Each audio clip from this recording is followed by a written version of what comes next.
You're listening to Psych with Mike.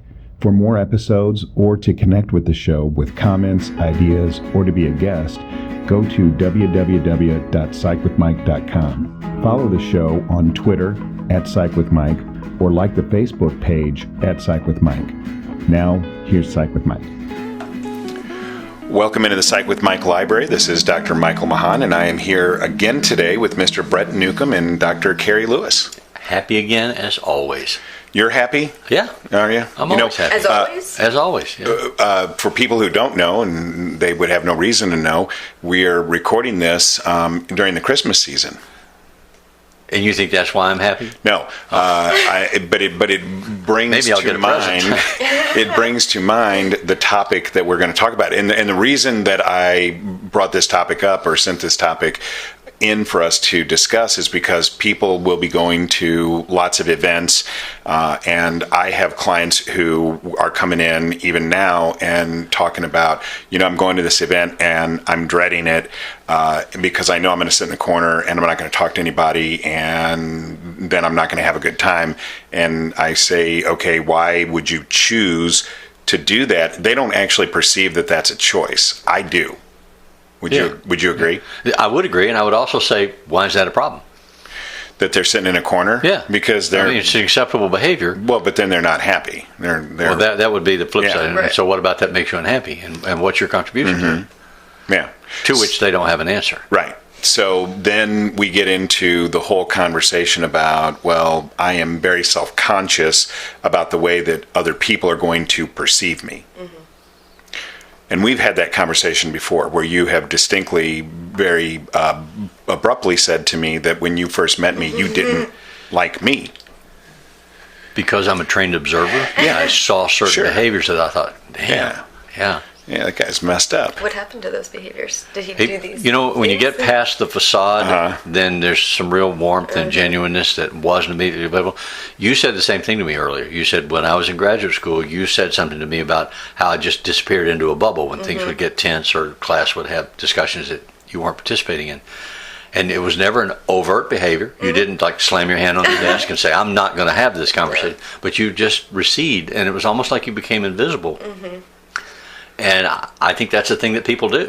And so if that's causing difficulty in their life, if it's not causing difficulty, it's not a problem. Right. Not everybody needs therapy about it. That's right. But if they're in a position where they're experiencing damage and they want to say, well, why is this happening? Right. Then you can have the conversation about, are there skills that you can learn that bring about different results? And obviously we do therapy for a living. All of us have done therapy or are doing therapy for a living. And so we do believe that there are skills that people can internalize and that they can then display that makes them more approachable and more likable. And so I came across this article and I sent it out, and we all agreed that there are several things on this list that we actually would think are repeatable, demonstratable skills that would make people more likable. Yeah, and the article calls them tricks, but I don't like that term. They are just skills, and you can learn the skills. But there's one that I would start with that I think is of paramount importance that's not on the list, and that is you have to like yourself. If you don't like yourself, other people are not going to like you because you're going to send message of dislikability, or you're going to send the false self out there that's going to take incoming rounds. So if you can become comfortable with yourself, then you give yourself permission to say, I don't have to be the funniest person, I don't have to be the prettiest person, I don't have to be the richest person. I just have to be there, or I want to be there, and I'll mix and mingle. And I apply that really kind of universally. I tell people all the time, you can't give away something you don't have. Right. So nobody's ever going to respect you more than you respect yourself, but you're also never going to be able to love another person more than you love yourself. Other people can't like you more than you like yourself. Right. I agree. And I would say genuineness is sort of, them being genuine, whether or not they do smile a lot. That's a skill, but it's very off-putting when someone is clearly being fake. And so that's something that when people don't like themselves, they do. And so I think as therapists, learning to like the genuine them and then helping them to see what is likable. But there are skills that can facilitate the opening of that door. Yes. And the first one on the list of this article we're talking about is copy the person that you're with. The word I would use to describe that is mirroring. And where it most comes to mind for me clinically is when I have a client that's having an anxiety attack or they're devastated about something, if I can match their breathing, just breathe with them, and then gradually change my breathing. Once I've matched, they'll change their breathing. And it's reflexive and instinctive. But if they cross their legs, you cross your leg. I mean, it's not obvious and overt. Right. Like, oh, We're here not I'm going to playing cross a my game leg. with it. Yeah, no, it's not a game. But you can do those things, and it's that interactive kinesthetic dance that connects us and opens the door for likability. And what I tell my clients is, if you are in an argument with a person, especially your significant other, so you've already flashed and you're being angry and loud and they're being angry and loud, if you change the timbre and the volume of your voice, it's almost impossible for them to continue in that original loud, angry way. That is extremely powerful in almost any situation, that idea of mirroring. Yeah. Yeah. Reminds me of Feeling Good Together by Dan Burns. Is a book that I really, really like, because it talks about what can you do to improve the relationship even if the other person is not on board. And I think it has a lot of the techniques that are mentioned in here, but just, doing your part and also being positive and kind of changing the dynamics even if the other person isn't. But It will change the dynamics. What you had said about being genuine.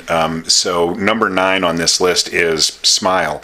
So then if a person says, oh, well, that's not my, quote, nature, like I don't smile, I don't like the way that I smile, and then that person is trying to engage in that behavior as a way of making other people like them, then what you're saying is you don't think that that's going to be successful. They're going to be they're going to say, well, then I tried that and it didn't work. Right. Yeah. I remember years ago when I was teaching in high school, I was teaching a class, sociology and psychology, 2 different classes. But there was a study that I read about high school students in a school in Chicago that were inner city kids who were identified by the system as behavioral problems, who were low learners, slow learners, not making good grades. And this one teacher did an experiment with teaching them to make eye contact and smile. And he got audio-visual equipment in, because they would say, well, I'm smiling, and he would show it to them. And this is what a smile looks like. And so then he just practiced, I had them practice saying things like, thank you for the help. I have a question about a math problem. Thank you for the help. And smile. And within 6 weeks, the discipline reports stopped almost entirely, and the grades started coming up, just because the faculty was no longer afraid of them. I read the study this week, which Did is you? so bizarre. That's weird. I was like, we didn't talk about this. So that was really amazing to Awesome. me. And it was this very week for the first time. So clinically, that's a skill you can use with your cell phone, teaching kids what they look like when they smile, and showing them how to interact, because that whole falseness thing, you're scamming me, you're gaming me, you're not honest, you're not genuine, is so critical when it comes to resolving the dispute and the distress. And I think, too, in therapy, explaining that it might not be fair that that's the case and that you're being perceived this way because maybe of your race. Or Fair is a concept for 2-year-olds. Right. It doesn't exist in the real world, so let's get over fair. I don't want to hear that discussion. I'm certainly not. We got to navigate this, so what we're going to do is this strategy. Whether it works or not. Let's be empirical. And if it works, we're going to do it, even though you shouldn't have to do it. Right. Exactly. But so my my response to a client who says, well, smiling is not in my nature, I'm not genuine, what I would say is, what you're telling me is you're not comfortable with it, because everybody smiles.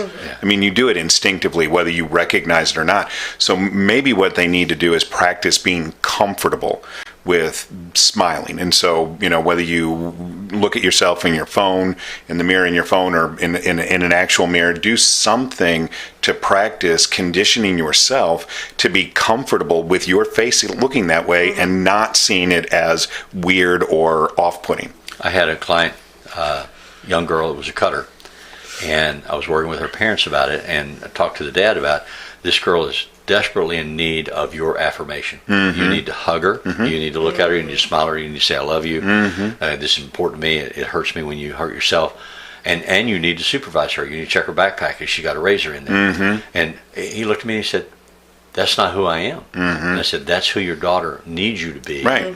if you want to help her be healthy. And that was really difficult for him. He just struggled against that because he didn't see. He said, I'm Irish and I'm blah, blah, blah, and I'm tough. And I'm like, it's not about that. It's about being a good dad. Right. Do you love your daughter? Yeah. Right. Then she needs to know that. And she needs to know it from your behaviors, not your words. Yeah, that's true for, I would say, everybody, is that talk is cheap. Yeah. It really is. And then there's times where how much do you need or want to change? So for your daughter's well-being, yes. Yeah. Because that one coworker at work doesn't like you, sometimes it's also about reevaluating how much you're emphasizing whether you're liked or not. Yeah, I've been fired 5 times in the last 10 years. Is there a problem with management? Right. Yeah. But if you're doing pretty well, it might also be maybe some people aren't going to like you. Yeah. Definitely people aren't going to like you. So we have to reality test. Apparently, there are people who don't like me. I've heard that. Yeah. I may have even said it. And I don't even know how that could be possible. I don't either.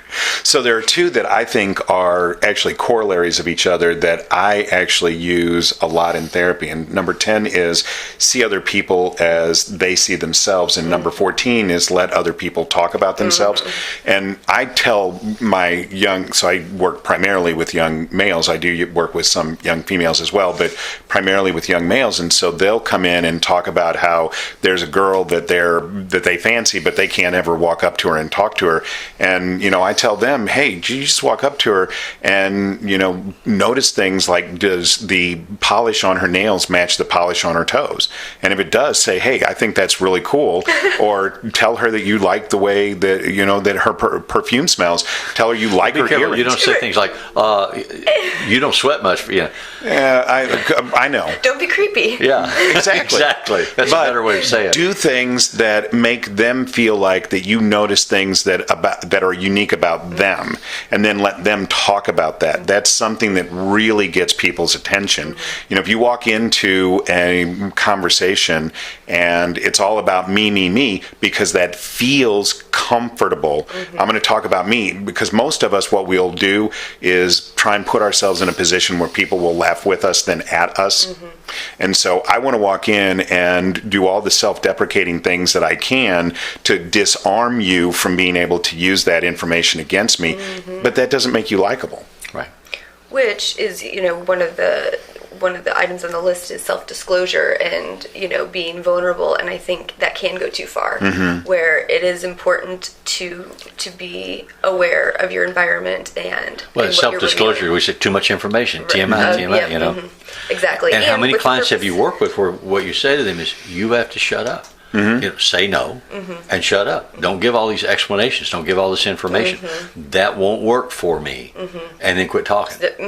And it's so hard for them to learn to do that. It's so painful. And sometimes for some of us in the room, it's hard to learn that. But to let people talk about themselves is something that I do, regularly tell my clients. Is a quick trick of, I don't want them to ask where I've been, while I was at the hospital, Right. and it's just say I wasn't feeling good.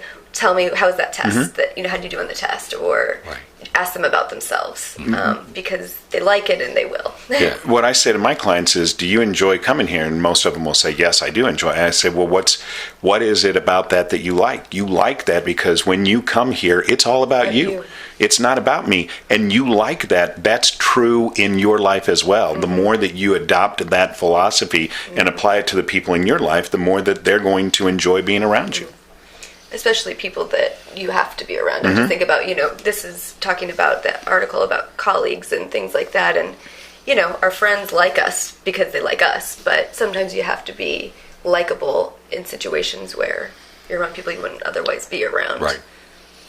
Well, and I think that if I'm being completely honest and self-deprecating, the reason that people would experience me harshly, and you say, okay, I didn't like you when I first met you, is because I have oftentimes found it difficult to do number 16, which is the last one on the list, which is act like you like them. As a way of Fake it till you make it. Yeah. Well, but as a way of being able to insulate myself. So as a self-protectionistic mechanism, if you go in and you're callous and Or perhaps it's self-training. If I train Yeah. myself to act like I like you, I may discover that I actually do. No, right. Because I'm not holding that defense up of I don't like you. But so I'm saying from my motivation of walking into a situation and not acting like I like people, that's a way of being able to protect myself. Yeah. I don't expose myself. I don't show you that I'm vulnerable. I don't show you that I like you. Right. Then you can't hurt me. Yeah, keeping people away. Yeah. And so, yeah, again, two sides of the same coin is that it can go too far, that if somebody has done things to make you not like them repetitively, and you've given them those chances, then you don't need to, curse them out or whatever, but you also don't need to smile at them and tell them your vulnerabilities and things like that. The boundaries are that, So you work a lot with children. And one of the items on the list is about casual touch. Yeah. Do you work with kids on the idea of safe touch? A little bit, yeah. I mean, definitely the kids I tend to work with, safe touch is probably a little below them. They've lived some things and they've had really unsafe touches. Right. And so So that would cause me to have a hesitation about saying to them, one way to be likable is, casual touch, like, oh, hey, And to get my attention. Right. Because touch is off-putting. Right. That's exactly. number 8 on this list. And when I read that, the first thing I thought of was in the generation of Me Too, there's no way that you can tell people, hey, yeah, just casually touch somebody. That's fine. Yeah. Which I think is unfortunate. That's a setup, right? But it's true. People want to be touched. I mean, human beings, right, need to be physically touched. That is beneficial. And I wonder, what does that mean in the generation of Me Too? Are we saying now that people shouldn't Maybe we touch should each say, other? Can I touch your phone? I don't know. But I'm being honest. I mean, I don't know what to say as a therapist because I know that biologically this is something that is important. Well, but when you talk in therapy, you talk about starting where you are and gradually spreading it out in ways that are safe. So there have to be people in your environment with whom or for whom this would be appropriate. You can practice this skill with them and see if you see positive outcomes. Okay. And as you learn that skill, like I would tell people working on self-assertiveness, the ability to say, no, I don't want this behavior. I said, you will never go to the central person that's causing this conflict in your life and confront them at this point in your life. You will start out on the periphery. So you may go to the grocery store and somebody says, do you mind if I get in front of you? And learn to say, no, I do mind. Get behind me. And have success and feel success months before you go to your mother and say, Mom, it really bothers me when you do this. Because you have to develop the skill and the experience and recognize it's safer for you. You're strong enough to do it and learn how to do it appropriately. Then, because you don't go home today and say, Mom, my therapist said, tell you to shut your mouth. But they will. They will. They absolutely, and you have to know that. But you have to tell them ahead of time, don't do that. And when they come back next week, you say, see, I told you. Right. If they come back next week. But right. I think as males, one benefit that you guys have, or one thing that you can offer your male clients, younger male clients, is, okay, I'm a man in this world, and I know that there are different norms and rules, and that maybe are what's best for humanity, but how to navigate that. And so being upfront that there's things you just can't do, unfortunately, even if it's in good intentions or whatever. And I think as a female, it's, I am able to hug my clients and things like that, the little kids, without someone thinking I'm creepy. Well, yeah, because people think a man's a pervert if he's hugging little kids. And so, has it gone too far in that way? I would say yes. I think so, but, I've had coaches tell me the one rule they learned before they started coaching is don't touch those kids no matter what. So you get a kid that gets hurt and he's crying, he's 6 years old on the soccer field, you're not supposed to pick him up and hug him. And I said, I disagree. I think you should pick him up and hug him. Yeah, and especially if a kid hugs you, they come to you for comforting. Right. You comfort the child. Right. And people can tell the difference. I mean, grown-ups can tell. They stop to tell. Some grown-ups can, but... But when it's a sexualized touch as an adult. As a kid, you'll suspect something's wrong. You don't necessarily know how to label it or identify it. But safe touch, good touch. But then there are people who are agenda driven who are going to throw a fit. That's wrong. No matter what. They're not going to see your intention as... What I told my students in the counseling programs over a 35-year period, every single day you go to work, you go in harm's way. That is a risk you're going to experience. You have to embrace the risk. You set your own boundaries, you live with the consequences. And all you've got to save you is your reputation. That's right. So, Yeah. but you're going out there in harm's way. So it better be worth it. Just like a cop goes to work every day. He doesn't know if he's coming home. But he goes. So number 5 is one that we all have talked about and that I think all agree on, and that's be warm and competent, and that is something that people really are very much attracted to. I tell my male clients all the time that the thing that I think makes people most attractive to a potential mate or partner is your level of confidence. Confidence is something that people really like and are attracted to. I tell my clients, one in particular, pretend you're the most expensive and exclusive pair of shoes because you are, and act accordingly, because you don't want. Do you want to be the pair from Walmart that's on the discount? No. Yeah. Nobody wants those shoes. You're not those shoes. So value yourself, even if you don't feel it. Fake it till you make it in that regard, even if you have low self-worth. Right. Oh, there's so many analogies that we use in life about that. I remember clients would say, well, how come you charge so much? And I'd say, because I'm the Cadillac. So you can go down the street and get the Chevrolet. If that's all you can afford, that's what you want. But I'm that good. Yeah, exactly. And people want the best, and they want to be the best. And so I think, without being grandiose, but... did that sound grandiose to you? No. I'm just saying that's the potential extreme. I always kind of think about, so how could this go wrong? Yeah. But... for I think a lot of the clients we see, it tends to be on the other end of things where they don't value themselves enough, and people feel that, and then they kind of join them, and they're devaluing. And the truth is that we've gotten to a place where we're just so obsessed with political correctness that we no longer have a majority rule mentality. We have an individual rule mentality. And as long as you operate on an individual rule mentality, there's always going to be one person that's not going to agree with something, no matter how rational it is.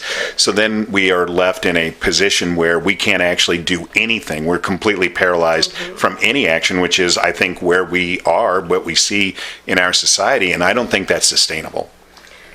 And I think as therapists, it's our job to push that boundary with our clients, at an appropriate measure, but not not playing by those rules for the sake of the rules. Right. But if I say, I'm the best, somebody's going to hear that as grandiose, regardless of what my motivation is. Yeah. There's no way. So then you learn to say it differently. You learn to say, I'm very confident in my ability to help you. If you'll work with me, things will get better. And there are some people who would think that's grandiose. I mean, you can't account for how other people are going to interpret what you say that is appropriate and healthy. There's somebody who is going to hear saying, hey, you need to hug your child as inappropriate. Yeah, I agree. And if you think you're the best, then, if you have clients and it's working... Which is what Brett has always said, that, if you have clients and they come back, then that's the proof in the pudding. Yeah, we talk about the rate of return. If you see 100 new clients, how many of them come back 3 sessions or more? Yep, I agree completely. So hopefully that was beneficial to people. As always, if you want to get in contact with the show, get us at psychwithmike.com. The theme music in Psych with Mike is written and performed by Mr. Benjamin DeClue. And as always, if it's Friday, it's Psych with Mike.